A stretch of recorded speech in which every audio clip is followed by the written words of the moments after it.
Do you want to learn how to earn commissions of up to 20% by laundering millions of foreign dollars? Well, we can't help you with that. But among the many IT problems we solve, Barracuda's email security solutions keep email phishing attacks like this from entering your business network and any valuable data from leaking out. Reclaim your network like 150,000 other businesses have. To learn more about stopping email-borne threats, visit barracuda.com/email. National League Central rivals go head-to-head this weekend when the Pirates face the Cubs at Wrigley. Swing and a miss. He stuck him out. The pregame at 3 Eastern, first pitch at 4. Saturday on ESPN Radio and the new ESPN app. ESPN Radio. This is the Thundering Herd podcast. Today's a great day in American sports. It's the only day of the year in baseball the Minnesota Twins feel they can win the World Series. That's done by like Wednesday. Like by Wednesday, they go back to being gloomy and having 9.5-month winners. But it's exciting today. A-Rod comes back for the Yankees. He'll hit a good, robust 240. Get caught doing something unpopular. Got the Nats, I think the best team in baseball. Incredible starting five against the Mets, a team with high hopes. You've got my Seattle Mariners. Even Buster Olney thinks they can make the World Series. I talked to Aaron Boone over the weekend. He's like, Mariners, best team in the American League. They'll take on the Angels. I still can't figure out how they won 98 games last year. No shot at the Angels, but I can't figure it out. Got the Dodgers and their $250 million payroll.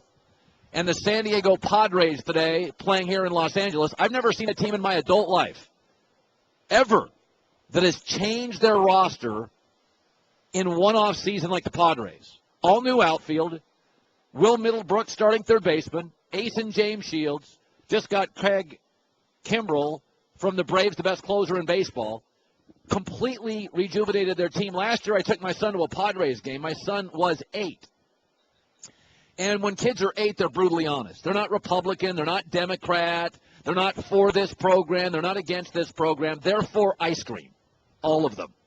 And my son is 8, and he's watching the Padres game with my daughter and my son and some fans. It was the Mets and the Padres. And my son said to me by the third inning, and he's just totally innocent, he goes, the thing, Dad, about baseball is there's not a lot of action. And I said, well, it is the Mets and the Padres. There are teams that hit. They're just not in this stadium. But San Diego's totally rejuvenated their franchise. So today's a day to get excited. And baseball's the opposite of football. In football, the summer's ending. You don't really get into football. Like I remember last year in the beginning of the football season, and it was beautiful in Connecticut, which has about 9 really nice days. And so I'm out with my kids playing in this reservoir, and I'm like, oh, my God, 1 o'clock football games. You got Labor Day. You kind of forget. You're like, oh, the summer's ending. Yeah, I mean, you are literally hungover from all the barbecues and all the craft beers and all the stuff in summer. It's like, oh, my football season. But then like 4 months later, it really ramps up. Baseball's the opposite. Like today to me is the biggest day of the year in baseball. Then you get into the dog days, and then by August, most teams are out of it. Baseball's a little like NASCAR. Remember what NASCAR did? They always start with the Daytona 500. And then they go to the Brickyard 400, and then the Catalytic Converter 300, the Ethanol 200, the Spark Plug 100, and by the end, it's just a bunch of cars driving around a Albertsons parking lot. I mean, it's honestly blah, blah, blah, blah, blah. So, baseball today, you should be excited. I apologize, Minnesota Twin fans. Kind of a cheap shot, but I grew up a Mariners fan. It's the first year we have hope, so I'm getting really cocky. It's the first year of my life that the baseball team I grew up with is legit. And Aaron Boone and Buster Olney believe they can end up in the World Series. And that's a great feeling. Even Stanzik today with the hapless Toronto Blue Jays cannot wait for 1 o'clock for the Yankees and the Blue Jays. It's an exciting day for baseball fans. It's fun. All right, let's get to the college basketball game. I said Friday on the show, not that I ever believe in gambling, but I said if I was a gambling man, I would take Wisconsin +5. And Duke -5. I thought Duke would roll. They did. I thought Wisconsin would keep it real close. And I said Friday I didn't think it would be a major upset. Not only was it a 5-point game, but Wisconsin was here last year. Wisconsin could have won the whole thing last year and returned everybody. So Tonight we have Wisconsin and Duke. It's a pick'em game. Generally speaking, when you have these gigantic games, especially at the college level, I kind of go back to who's the best player. That's where I go. Who's the best player tonight? Well, Frank Kaminsky's really good. Okafor is going to be a much better pro. Who's better today? It's a tough call. Kaminsky is the more veteran player today. Okafor has a much higher ceiling. At times he can dominate, but at times he disappears. I think Duke's got 3 NBA players. Wisconsin's got a couple. Krzyzewski, Bo Ryan, slide edge, Coach K, very slight. But Wisconsin may have been the best team last year, and they returned everybody. They're not going to be intimidated.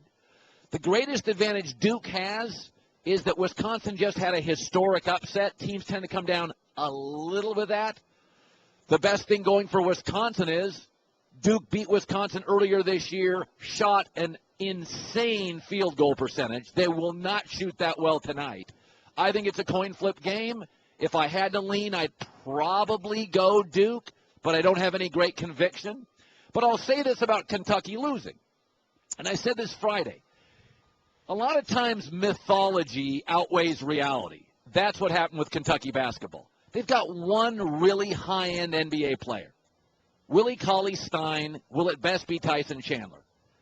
Rebounder, defender, good lateral movement, not going to be a star. Karl Anthony Towns could be an NBA All-Star. Could be. But the mythology of Kentucky was much greater than the reality. They're not a great team. They're not as good as many of the Kentucky teams. College basketball is different today. Think I'm wrong? YouTube Phi Slamma Jamma. Go on YouTube today and just put Phi Slamma Jamma. Watch the highlights for 5 minutes. They didn't win. Go look at the Chris Mullin St. John's teams. 4 pros, 2 Hall of Famers. They didn't win. The reality, a Wisconsin team with a couple of NBA guys, one will be a bench sitter, Kaminsky will be okay, maybe the best team in college basketball. This thing about Kentucky being great, it was a great story. It's like we're in Hollywood right now, right? Hollywood's very similar to mythology. Like you see people, when you go and watch TV, the TV's generally at eye level, right? You look at a TV. When you go to a movie, you look up, right? So when you go to a movie theater, you look up. And they're huge. And Brad Pitt's huge. And Sylvester Stallone's huge. They're gigantic. They're on a screen. That's how we see Hollywood stars.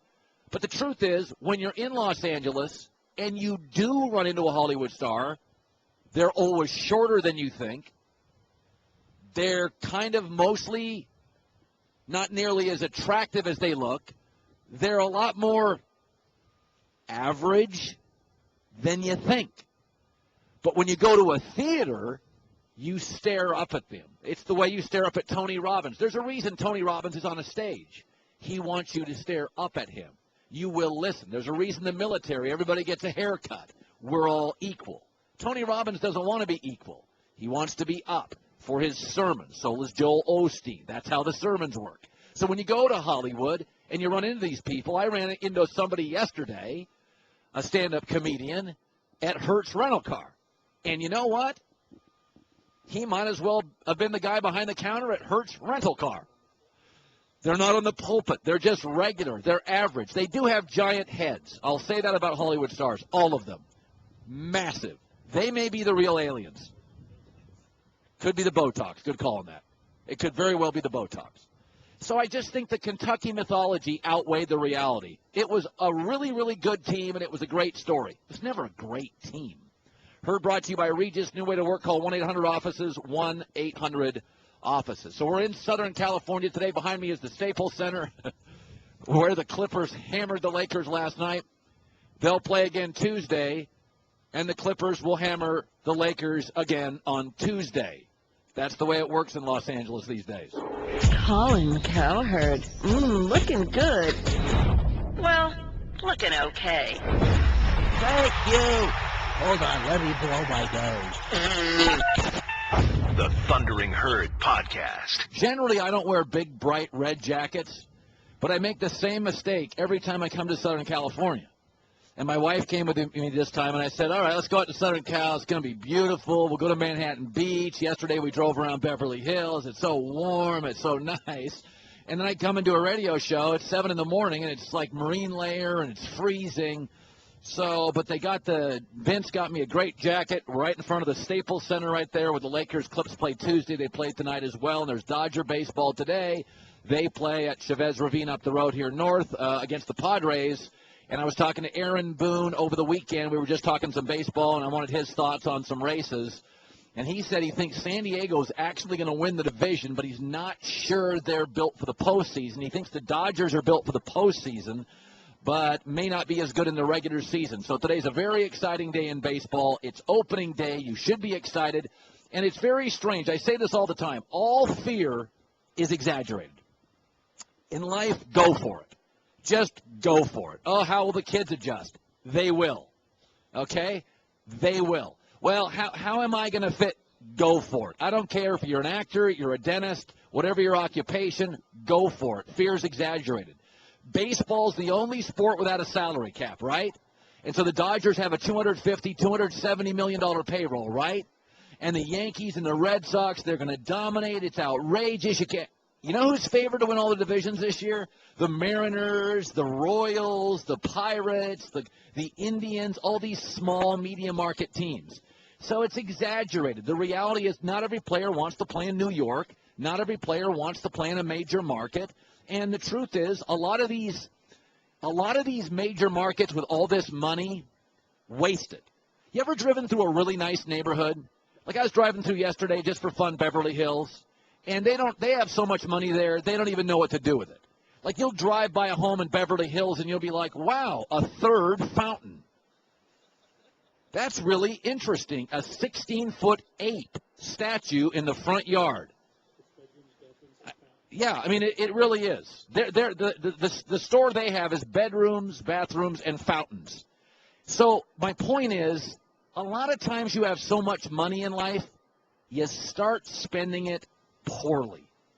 And you start looking at the Dodgers when they brought over Hanley Ramirez. That was a terrible move. Everybody in baseball knows Hanley's impossible to get along with. So the idea that these big markets, by the way, you want to know what franchise in the NFL, you want to know the two franchises that make a lot of money? The Cowboys and the Washington Redskins. Okay? You know who doesn't? The Colts, the Green Bay Packers. They don't have huge game day revenues. Better teams. We're constantly afraid. By the way, look who's in the Final Four. Wisconsin. Little Madison, Wisconsin. Once again, a powerhouse. We get so caught up in worrying about Kentucky's going to dominate the world and the Yankees. They don't. There's a million great independent films, too. Stop worrying about the big and the powerful. All right, the other issue, and topics like this, I actually hate. People tend to think I like this stuff and I seek controversy. These topics, to me, this next topic is boring, and I could do my whole show on it, and it would get a lot of phone calls. But I'll once again try to put a wet blanket on this because I don't think it rises to the level we think it rises to. But I can tell you this story would be, if I wanted, it would be the whole show today. But it's baseball, it's opening day, it's Wisconsin-Duke. I want to talk about that. So over the weekend, Wisconsin, a very good basketball team, and certainly that day, I don't care about the calls, Wisconsin was better than Kentucky on that day. Wisconsin deserved to win the game. They were the better team. They deserved it. I think they're more efficient than Kentucky, and frankly, at times they looked better coached. Nothing against Calipari, but I think Bo Ryan's really good. So after the game, a reporter asked Kentucky's Karl Anthony Towns about Wisconsin center Frank Kaminsky. And one of the Harrison twins, sitting to Towns' left, covered his mouth and muttered the following, which was picked up by a microphone inches from his mouth. F that N-word. And as I come to do the show this morning, I know what I'm getting. Every white guy in America is like, Colin, if the white guy said that about the black guy, it would be a national story. Yeah, it would. But fellas, the river runs one way on that word, okay? It just does. And I know it's driving you crazy.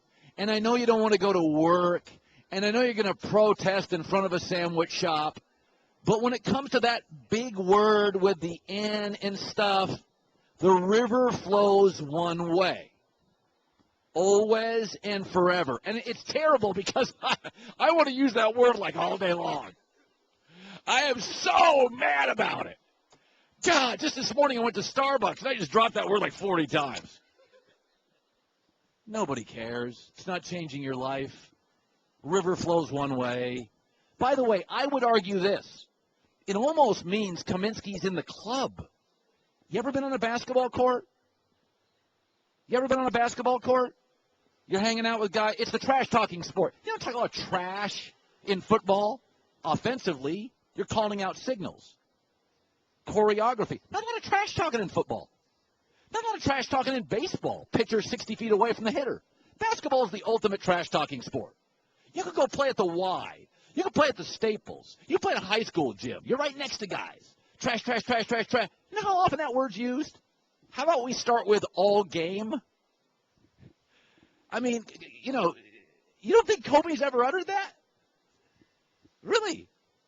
Seriously. Kobe does probably watching games. I mean, he's that intense. So you just gotta let it go. And by the way, Frank Kaminsky, who's played basketball for 15 years, wasn't wrought with angst. Here's Frank Kaminsky. Yeah, he reached out to me. We talked about it, over it. Nothing needs to be made out of it. In this day and age, it always reminds all of us, whatever we say can and will be heard, it seems. So, yeah, I mean, the teaching moment is the individual himself learned from it, obviously, by reaching out to Frank. So we'll leave it at that. Yes, it shouldn't have been said by Harrison. He apologized. It is sort of basketball talk, chatter, trash talk. Guys say stuff. Mics pick up everything. Kaminsky's like, I'm okay with it. We talked. I know it doesn't work the other way, but it's not a word anybody really wants to use that I know. It's not a word I want to use. And if you spend a lot of time being outraged by a word you shouldn't be using anyway, what does it really say about you? Some things just go one way. Some doors just open one way. They don't open both. And the truth is, within your own ethnicity, an Italian guy amongst his Italian friends could say something and they would laugh. I walk in and say it, I'm a bigot. And so these words and these terms and these sayings, do you really want to say the word anyway? Said, mistake, apology, door moves one way, and we move on. Yeah, there's honestly a lot of stuff to fight over in life. You know, fight for children who have like no shot in life. You know, fight for stuff that matters. It's really not worth fighting over bagels. They're making another one in back. It's not worth fighting over a word nobody really needs to use. Josh, you're in the herd on ESPN Radio. Josh, go ahead. Thanks for calling. Hey, Colin, dude, you're exactly right on this with Kaminsky being in the club. Look, I'm from Mississippi, man. You can tell by my voice. I grew up with me and like 20 black dudes doing irrigation work for like 6 years in high school, college. And the guys, the young guys, they're like, hey, you are with us. You can say this to us. If you ever say it around this old guy, he'll probably kill you. You can say it around us. So, I mean, and that's what they said. They asked me to. The problem is I was never comfortable enough because I don't have a filter. And so I know if I say it once, get trouble with it, I'm going to drop it at the wrong time, and then I'm going to be in trouble. So, yeah, completely overblown. And anybody that doesn't understand that, they have no idea of what the whole world is about. So you're right on it. Thank you for the call. You know, and it's very predictable. I knew the backlash on this. Once again, we're not trying to create fires here. I generally try to put them out. Player apologized. Kaminsky's cool. It's a word used often, especially in basketball. I'm not a big fan of it. I don't want to use it. Better things to fight over. Technology gone bad. Gone bad. This is the Thundering Herd podcast. So we bring on Jay Bilas. You know, Jay, I'm watching Kentucky and Wisconsin, and it doesn't go along with the narrative all season, but it kind of looked like Wisconsin was better. I mean, am I nuts? What did you see? Well, no, you're not nuts. I mean, I don't necessarily think Wisconsin was better. They certainly played better in that game, and it wasn't that Kentucky played poorly. I mean, Kentucky shot 48% in that game. 40% usually wins them a game by a mile, especially with the way they defend. But, you know, you may get a kick out of me saying this, but there was one team in this Final Four on Saturday that played NBA basketball, and that was Wisconsin. They play an NBA game. They move the ball, and then they attack up. They get a matchup advantage, and they attack it, and they isolate it. And that was an NBA game, and they played it better than Kentucky did. But it's funny when I hear people say, "Hey, I don't want college basketball to be like the NBA. I don't like the NBA." I can tell that they don't watch the NBA because the NBA is a fabulous game, and when you see a team play really good NBA basketball in college, everybody loves it, and they loved it. And Wisconsin isolated Kentucky and created mismatches and went after those mismatches as well as any team I've seen in a long, long time. You know, when I've watched Duke, they've got some kids who I think they have two players, Winslow and Okafor, who are going to be very good professionals, really, really good professionals. But I got to tell you something. But beyond the offense, Jay, I have been struck by their ability to shut down good offenses like Gonzaga. Take me back to your years at Duke. Is the majority of practice an offensive-minded or a defensive-minded practice? Because I'm more blown away by their defense the last 5 games they played.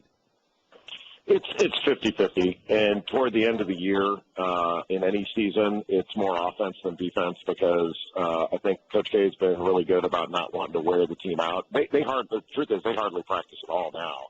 They've only got 8 guys, so they're not able to do anything.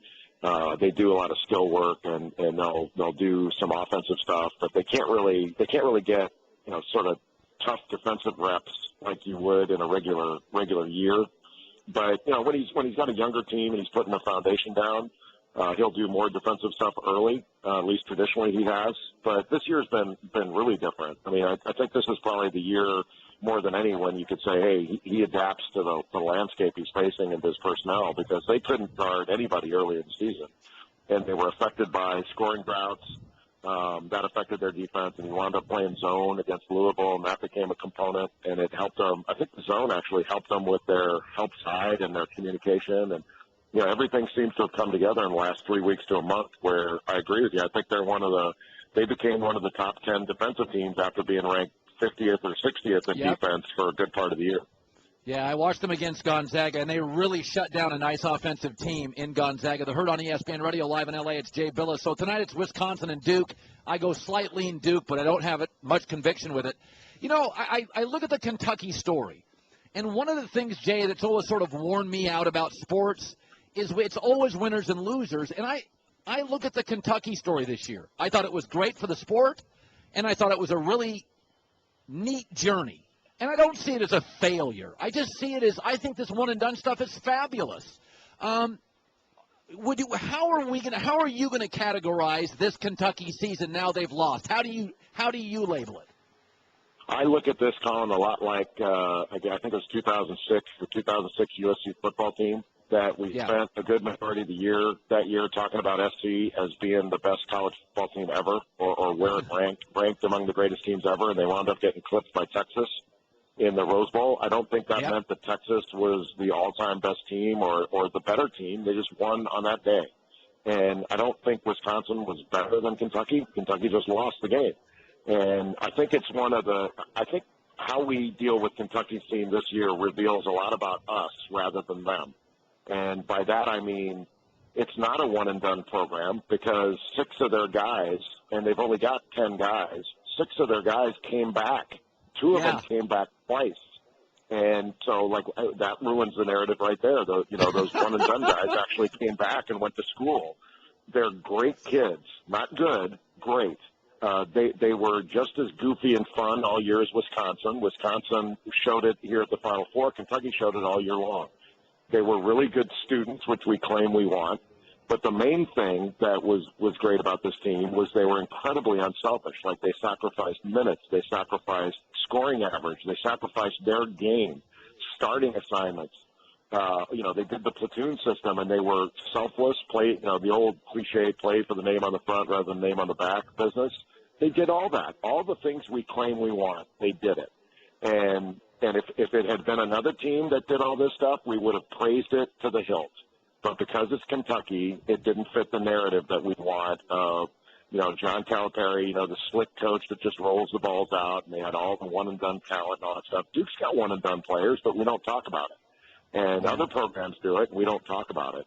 So, look, this is the business we've chosen, so when you don't win, you're thrown on the kind of the scrap heap of history a little bit. But I'll look at this team like I looked at the 06 USC football team, like a great team, but they fell short of winning a championship. By the way, Herb Street always gets mad when I ask him for predictions, and he has to go on, 6 hours later. So I'm going to take Duke by 2 points, but it's a coin flip to me. Can I ask your prediction, or do you have to save it for TV tonight? No, I think Duke's going to win, but I feel the. All right, so we got Duke's going to win, and then Jay Bilas was pushed off a microphone, high security. Bo Ryan was literally there with a cord, and he just cut it as soon as Jay Bilas said, I think Duke's going to win. Geico presents Strange Saving Stories.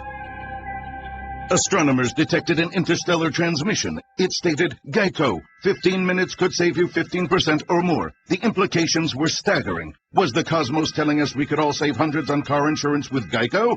Or did their radar merely pick up a signal from the nearby Rufus and Clyde's morning show? We may never know. Geico. 15 minutes could save you 15% or more on car insurance. Okay, this one-and-done thing gets so much play. And here's why it's ridiculous. Okay, does anybody have any idea how many college basketball programs there are? Division I, there's like 360. Could be more, could be less. It's close. So think about that. Now, college football, I think there's 119. And there's about 12 that can win a championship most years. But college basketball's got 300, let's just say 350. I think it's a little more. Everybody's like, oh, the one and done. It is ruining that sport. How many programs of the 350 recruit players who are good enough to do one and done? 6? Even Villanova, a 1 seed, never gets that guy. Wisconsin, a top 5 program, doesn't get that guy. Gonzaga doesn't. Villanova didn't have an NBA player. It's Kentucky, Kansas, Duke, Carolina, Syracuse, UConn, maybe. Way too much emotion. It's way overplayed. The one and done isn't killing anything. Very few teams, 1% of college basketball teams, and I would say 5% of college basketball powers get one-and-done guys. It's just not that big of a deal. It's not ruining any sport. College basketball is its own little thing, and the NBA is its own little thing. I could make a very valid argument that if you look at small-town America, certain things are more important than big city America. Loyalty, community. I'll give you an example. In a small town, you can run into the same people multiple times in a week at church, at a grocery store. Doesn't work that way in Los Angeles, San Francisco, Dallas, Chicago, Minneapolis, Denver, Seattle. But in a small town, you wave, you have time, see people. So in those communities, which are the home for most college basketball teams, life's slower. Tradition matters. Familiarity is key. Big cities are different. There's a lot of entertainment options. People need to be entertained. So the NBA game fits the big city. It's about stars, mobility, transcendent talent, get yours when you can. It's expensive. I just explained not the NBA, but Los Angeles and Chicago and Boston, New York, Seattle, San Francisco. So I think sometimes, and I'm guilty of this, we're trying to make college the pros. The essence of college basketball fits the communities they play in. A little slower. Players are a little more loyal. The dogmatic coach controls the players. That works in small-town America. They like that. That's traditional. That's okay. In Los Angeles, they're paying $80 to sit upstairs. Their family they paid $400 for. They don't want to hear a coach. They came to see Blake Griffin. They want to see a star because it cost them 400 bones. Mike, you're in the Herd on ESPN Radio. We're live in Los Angeles. Fire away, Mike. Hey, Colin. I mean, you just said it. You said there's only a few programs that can get these one-and-done guys. So that's going to continue to happen, and you're only going to see certain teams in the Final Four anymore, just like UConn women, 8 straight Final Fours, because they can only get the blue-chip players. No, I'd see, again, that's fear. Wisconsin doesn't get one-and-done guys. They're a dominant program. Michigan State doesn't get a lot. Villanova was a 1 seed. Gonzaga got to the semifinals. This idea that, now, by the way, Alabama's been dominating college football for most of the last 10 years. Why don't we have a problem with that? When USC had Pete Carroll, they were dominating college football. Why don't we have a problem with that? Why is it we have a problem with one-and-dones? Nobody's screaming at Alabama, USC. Ohio State's dominated the Big Ten for how many straight years? We don't have a problem with that. It's all fear-based. Couldn't I argue that Gonzaga and other programs have the advantage of seasoned 3- and 4-year players? I mean, look at this Wisconsin team. Same team that last year was great. They all came back. So it's the duality of life. For every great advantage, there's a disadvantage. Yeah, Los Angeles, it's awesome. There's stuff going on, and, man, it's really expensive. And it's 38 minutes minimum to get to the airport. In Harrisburg, Pennsylvania, 2 minutes. And your house costs $120,000. You know, everybody's worried about they have this. College basketball is its own thing. NBA is its own thing. We're trying to find this connective tissue. I don't think it needs it. They are what they are. I prefer NBA. I prefer up-tempo. Virginia basketball, to me, if a giant Pac-Man came and ate it and it disappeared, I'd be the happiest guy on the earth. I can't watch it. But in Charlottesville, in that small town, they love it. Want more of the Herd? The Thundering Herd Podcast. Los Angeles has sort of transformed itself over the last decade. And it used to be downtown Los Angeles was a place you tried to drive through as fast as you could. Now you have the Staples Center, home to hockey, LA Kings, the Clippers, the Lakers, obviously. You have the Nokia Center right here where the ESPYs are held every year. You have restaurants everywhere. We're right in the middle of this plaza, the JW Marriott, the Ritz-Carlton. And I mean, Los Angeles has always been about a car culture, whereas New York's about public transportation and a walking culture. A lot of people in New York City don't have cars. This is the one part of Los Angeles downtown where you can kind of park it and hang out all day, and they've got concerts and sporting events and restaurants, and it's just getting bigger and better every year. You will think I'm making this up, but Mitt Romney may have lost the presidential election, but man, did he trounce Barack Obama, our president, in his bracket. Mitt Romney's Final Four: Kentucky, Wisconsin, Duke, Michigan State. He had Duke winning. He had Wisconsin winning. He predicted tonight's final. His bracket is in the 99.98 percentile. Now, what does that mean as far as how he would have done as a president? Nothing. Because I really don't know. Maybe he would have been great, maybe not. But I'm looking at his predictions. I have his bracket here. I mean, I am not questioning his integrity. I think he filled this out an hour ago. I mean, he doesn't miss anything.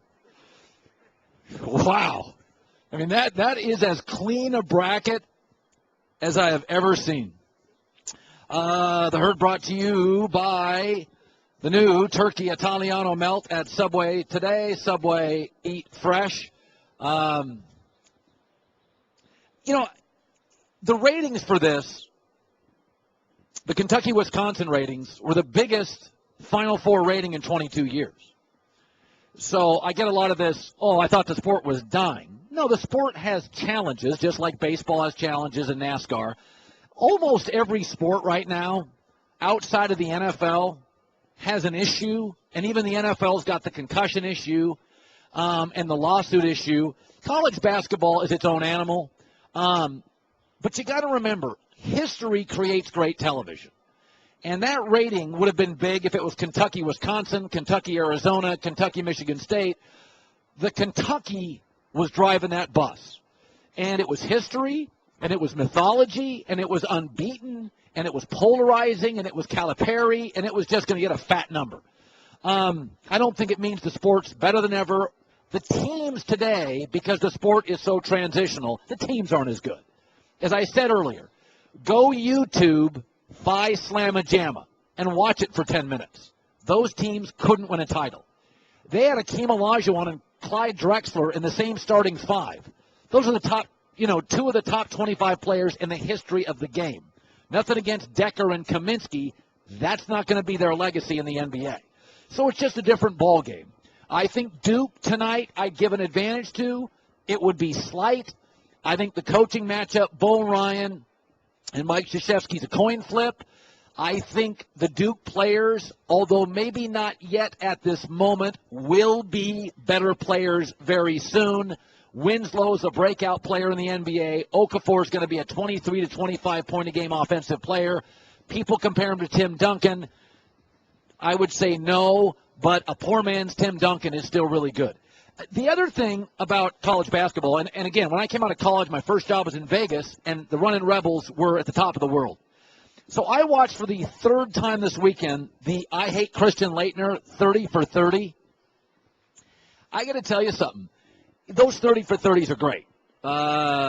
They're all really, all the ones I've probably seen about 75% of them. They're all really good. But if you watch that with an open mind, I think Christian Laettner's now become one of my favorite athletes. That his dad's a steelworker, that the perception of because he was a good-looking guy at Duke, who he was and who he really is are the antithesis of each other. But there was a great story because Laettner he looked like a 6'11 model, and he was so great. I mean, you can make an argument of the college basketball players I've seen in my life. Patrick Ewing was dominant. A guy named Ralph Sampson at Virginia. I didn't see Bill Walton. He was amazing. I didn't see Lou Alcindor at UCLA. But Laettner in my lifetime is top 2 to 3 ever. He was dominant. He was a great free throw shooter, a perimeter shooter. He took Shaq at LSU to the well. He was unbelievable. But he was so big that during the 30 for 30 story on I Hate Christian Laettner, obviously college campuses are full of young women and young men. And he was so popular, Doug Collins, the former Bulls coach and the broadcaster, Doug Collins' son was being recruited by Duke. And so he was on his recruiting visit, and Christian Laettner took Doug Collins' son for the weekend. And they tell a story that Laettner was a big deal, but in the end he knew he was a big deal. So at one point during the recruiting visit, Doug Collins' son and Laettner are on the campus, and these girls rush over, and they're, oh, my God, this is before cell phone. You're Christian Laettner, you're Christian. And they're just staring and blah, blah, blah. And Laettner says, this was in the documentary, okay, girls, you got your 5 minutes with Christian Laettner. Time to move along. Oh, I know it's arrogant, but that was good. That was good. You're in the Herd, the Thundering Herd podcast. We've all lived in a house under construction, right? We've all brushed our teeth in the kitchen sink. We've all had to move the refrigerator in the dining room. And even though it's a headache, it always comes out better. You're like, oh, I'm so glad we redid the kitchen, we redid a bathroom or whatever. I know they're redoing Wrigley Field, and I know right now they can't sell outfield seats. I thought it looked glorious on TV last night. I can't wait for the new Wrigley. A guy that played at Wrigley, Eric Karros, is joining us. You've said before, we've talked about mythology of college basketball. The mythology of Wrigley Field, Eric, All the fans love it, but for years it was a lousy place for players to play, right? No question. I think it had a lot to do, too, with the struggles the Cubs have had over, the years. Just, for instance, when I was there in 2003, the batting cage is out in right field, and there is one batting cage, and it's a small batting cage. So you couldn't get loose during the game if you were going to come in and pinch hit later on. As far as doing early work, are you going to come, because of the day game, the facilities, you just weren't going to get a lot of that during the season. And all those things, it's not bad if you're just coming in and playing for a couple days, but if you're the home team, as you are with the Cubs, you've got 81 games like that, and that's going to impact you over the course of the season. So I think what they're doing, it's great. As you just mentioned, there's going to be some, some struggles along the way with the facilities just not being ready. But I know I'm doing a game there in June, so at least things will look a little better than they are right now. Eric, baseball, and this is really true for all sports, the NFL doesn't look the same today as it did 10 years ago on TV. Nobody runs a huddle. You and I grew up with huddles. They don't have them anymore. Flashcards on the side. Baseball now is different. I contend that bullpens matter more now than ever because games are lower scoring and individual runs matter more. That's my takeaway, that these big, home run guys don't have the impact, and it's been reduced with the elimination of HGH and steroids, that it's about situational scoring. That's why I think Kansas City was good last year. Am I overreaching? Is the game still come down to power pitching, power hitting, or is it, to you, it's a different game today? Well, I think we're always looking for where can you create that advantage. And right now, now a few years ago it was the on-base percentage, right, the sabermetrics. Yes. And now it's with what the Royals did last year with shortening the game with that bullpen and, really shutting down teams 7, 8, and 9, and with their defense, especially the speed in the outfield. So now teams are trying to go with that blueprint. And you can look at what the Padres did the other day, acquiring Kimbrel from Atlanta. Now they're shortening that game. You put Benoit in the 18th. So I think what we do is we go through trends. And right now the trend is let's shorten the game, power arms, manufacture a run here and there, and play some electric defense. And that will be what happens for a few years until somebody else says, hey, look, we can exploit the game in this manner. And then they come up with a blueprint, and then people will follow. The Nationals have a star-studded. Rizzo's done a great job with that franchise. The Dodgers have big names. It's interesting. I've always wondered about, baseball's different. All the NFL players go to, domestic universities. So they're all speaking the same language. Baseball is there's a lot of ethnicity, and it's very diverse, and it's a global game. And I wonder sometimes we pay too much attention to the big payroll teams. Like Hanley Ramirez. Everybody loves Hanley, but he's got a reputation. Nobody can get along with him. When Andrew Friedman came into the Dodgers, he kind of tweaked it. Some egos left. What did you make of that? Was he saying, I want a little less star power in this locker room and more grinders? Is that what he was saying? No, what I think, I don't know if I'd necessarily put it that way about the grinders, but what he is a champion of and what that group that has been hired in management, whether it's the top dogs or the guys running the minor league system now, is it's an emphasis on team, and the whole entire group is going to be greater than just the individual. And what they've done is they've tried to create a concept, whether it's bringing in a Howie Kendrick or a Jimmy Rollins, just to create a culture that, hey, if we all collectively can get on the same page, we can do some great things. And not to say that it's going to be a better team or it's going to win more games, but I do believe that as a group that they can all, like I said, it's that old cliche, pulling on the same side of the rope.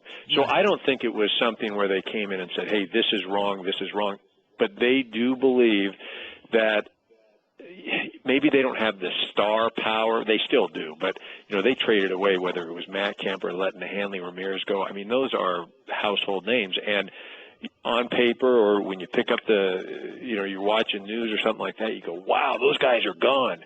And I think it's going to impact the fan base a little bit. But I do believe that they're going to be better suited for the playoffs. They're going to be tougher to beat.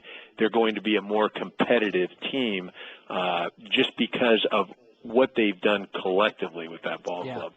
There's two players I think are going to have huge years. I watched the off-season workouts for Bryce Harper.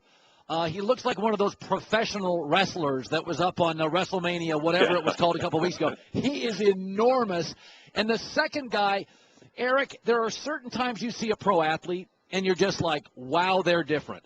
Matt Harvey, I've seen him this spring. I'm telling you, trunk, shoulders, a seamless, short delivery. Matt Harvey, to me, looks like a Cy Young winner looks like. You can watch him for an inning. I think Harvey and Harper, to me, are going to have breakout years. Your thoughts? Well, they both have a presence. And I think what they both also, besides the enormous talent, and there are a lot of guys that have talent, you've got to also have, I guess it would be a chip on your shoulder or an attitude or a certain, it's a confidence or an arrogance. And I think both of those guys have it. And they have also both, in their brief career so far, I don't want to say they haven't, they've dealt with some turmoil, whether it's Bryce Harper, not living up to the expectations yet, which is crazy to say. But whether it's, hey, he's kind of cocky, he's kind of this and that, not. So and Harvey, obviously the injury. Both of those guys are determined as heck and they feel like they've got something to prove. Although neither one of them really have anything to prove because they're both going to be stars if they aren't already. And so that combination, though, that drive, and it's what's got them there, plus the combination of the talent. I mean, I think you're right on as far as those two guys having.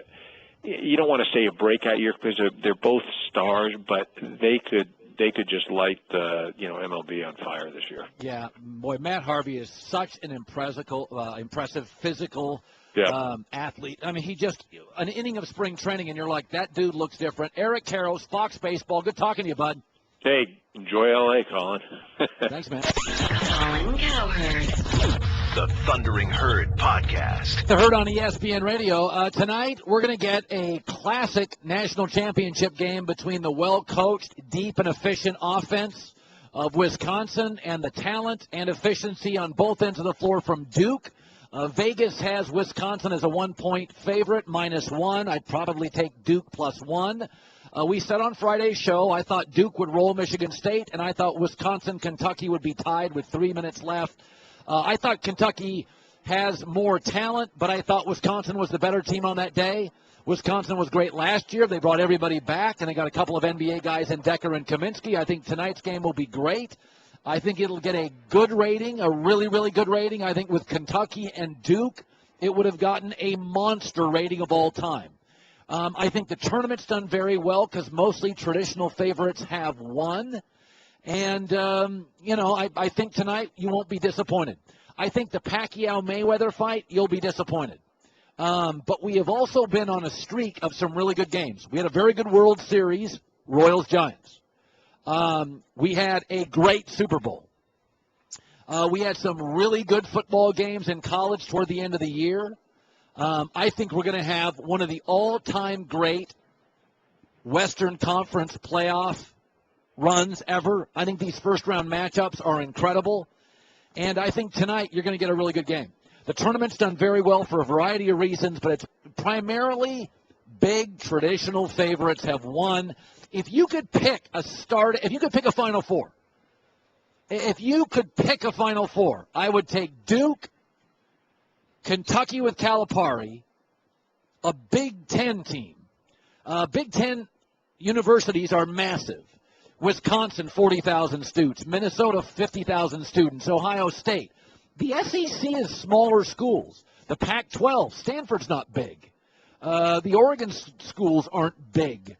Utah, Colorado, these aren't. Big Ten schools are massive, and they graduate lots of students, and they flood the country, often leaving the Midwest to the coasts in the South and Texas for jobs. So Big Ten representation is always a winner for ratings. Michigan, Ohio State, Wisconsin, Penn State, those are 4 or 5 of the biggest draws on television and sports. So if I could select the Final Four, I'd go Duke, Kentucky, a Big Ten team, and, after that, maybe a UCLA, maybe a Syracuse. But, I think tonight you're going to get pretty good ratings. I think if Kentucky was in them, you would get gigantic ratings. In fact, where's the number I have from yesterday? Kentucky-Wisconsin was the biggest Final Four rating in 22 years. That's not a bang on the Badgers. But Wisconsin, Arizona, Michigan State versus Kentucky would have gotten the same number. That's Kentucky. That's Calipari. That's polarization. That's the big brand. Jim, you're in the herd on ESPN Radio. Jim, and you go ahead. Yeah, Colin, I think part of it was because of, they're undefeated, but I think most of it's Kentucky. First of all, Calipari, they just don't like Calipari. That's part of it. And Wisconsin is somebody they could root for because, last year Wichita State was undefeated. They didn't get to the Final Four, but they were undefeated in I think they got to the 8, and nobody was like, oh, we got to watch this team. I think it was more of the, people don't like Kentucky. Like, I think if it was Duke, Kentucky, I know a lot of people that would have been going, oh, I don't like either of those teams. I don't really care who wins that game. You know what I'm saying? That would have gotten the biggest rating arguably ever. People say they don't like a lot of things. Here's what people say. I'm going to work out this year. They don't. I'm going to eat well. I don't watch porn. It made $9 billion. People say they wouldn't watch Kentucky and Duke. Everybody in this country would have been watching Kentucky and Duke. You know what Kentucky and Duke would have been? It would have been that USC-Texas National Championship. Remember that at the Rose Bowl? That thing got a NFL playoff rating. It got like a 24. Well, everybody says they don't like USC and Texas. People say a lot of things. Judge people on what they consume. What do they eat? What do they watch? What do they read? Duke, Kentucky would have blown the roof off for tonight's ratings. I'm kidding you. I think it would have been, and I'm not exaggerating. Let me look at the number. Let's see. Okay, here we go. So, Kentucky, Wisconsin got a 13.5. It peaked at a 16.5. I think Kentucky, Duke, and I'm pretty good at guessing ratings. Vince, tell me if I'm off here. An 18, a 19 tonight. I think this will get a 16. I think in a month. Okay, so let's guess the rating for tomorrow. Wisconsin, Duke. Everybody here is taking under. Maybe you know what it is? I'm a positive guy. I'm Mr. Optimism. I'm going to go and I'll watch. There's no reason to send the beep in. Wisconsin, Duke is going to get a 16-9. Okay, let me see. Yeah, I did think the Super Bowl replay on the NFL Network would get a 19, didn't I? Yeah, I missed that by 18 points. Ratings. Okay, I'm gonna go 16-9. Show of thumbs here. Higher or lower? Okay. Vince says lower. Way lower? It's Monday night. There's nothing going on. Saturday got a 13-3, and everybody's busy on Saturdays. So I think Wisconsin Duke's going to get a big fat number tonight. Yeah, I know there's opening day baseball games. I know people in Minnesota think they can win the World Series this year. People of Minnesota, you're wonderful. And I know you like white fish. And you've got a tremendous airport. Walleye tonight for dinner and tomorrow night. You're not winning the World Series. Watch the basketball game. You've got no shot. The season's officially over by the second pitch. It's over. Check out The Herd with Colin Cowherd weekdays from 10 a.m. to 1 p.m. Eastern on ESPN Radio, ESPNRadio.com, and on ESPNU. The Thundering Herd Podcast.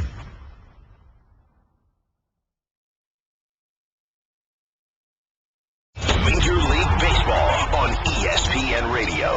Last season, the Pirates reached the postseason for the second consecutive season, only to be sent home early after losing the wild card. Will straight year? This weekend they face the Cubs, who have plans to make their first postseason berth since 2008. The Cubs and Pirates. The pregame at 3 Eastern, first pitch at 4. Saturday on ESPN Radio and the new ESPN app. Two of baseball's best go head-to-head in interleague action when the Tigers head to St. Louis to face the Cardinals. That one is gone. The pregame at 7 Eastern, first pitch at 8, Sunday on ESPN and ESPN Radio.